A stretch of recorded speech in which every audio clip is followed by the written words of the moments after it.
And then we'll do some talking about how we can actually help out this species as well as species that are very similar to chompers. And then if you guys have any questions, I'll be happy to answer anything that you guys can think of. But does anyone want to shout out what kind of animal they think chompers is? Porcupine. Yeah, and more specifically, do you guys have an idea of where he comes from? Africa, yeah. So Mr. Chompers here is an African crested porcupine. So these guys come from over in Africa. More specifically, he's going to be found in northern Africa, as well as actually some of the southernmost parts of Italy, which is pretty cool. And these guys are the largest species of porcupine. So you will not find a porcupine that gets larger than this.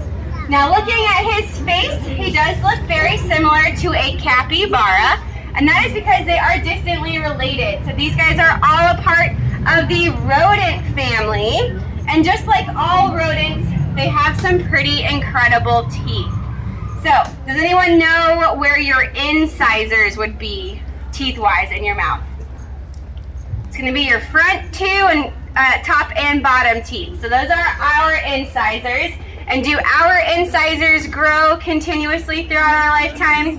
No. No, we have baby teeth, we lose them, we get our adult teeth, and that's kind of just how it is. But with rodents, their incisors grow continuously throughout their lifetime. So it's very, very important that he chews on lots of different things, hi buddy, to make sure his teeth stay nice and healthy. Now what I had set up for chompers was something that we call enrichment. Good.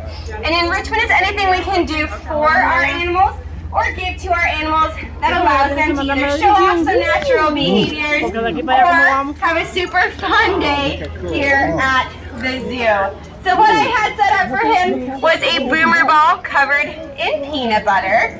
Do you guys think that peanut butter is something he gets super naturally? No.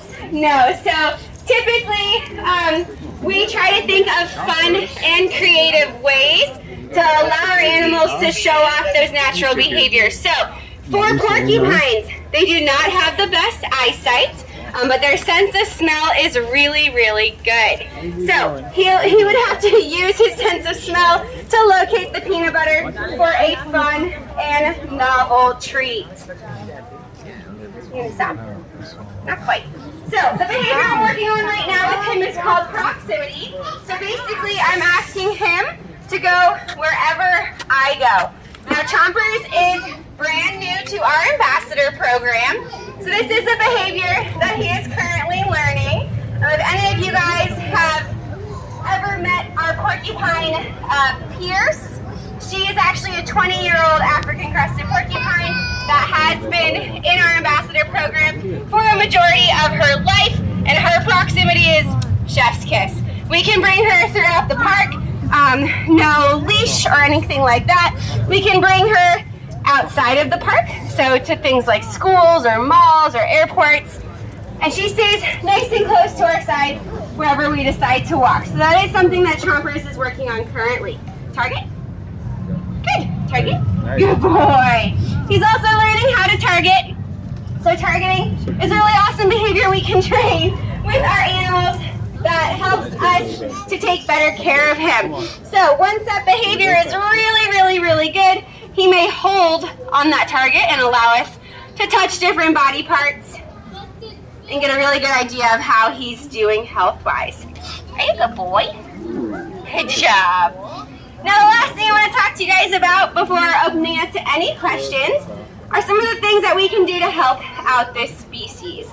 Now these guys, I mentioned they have a really good sense of smell. So to find his food, he would press his nose down into the dirt and actually dig down to find roots and tubers and vegetables to eat. So, being a potato lover, if he were to happen across somebody's farmland over in Africa, they might consider him to be a pest species for the fact that he is most likely going to dig up all of their crops. Buddy, where are you going? So, being species. People don't necessarily want them on their land. These guys also dig some pretty incredible burrows. So digging up the land can also cause them to be somewhat of a pest.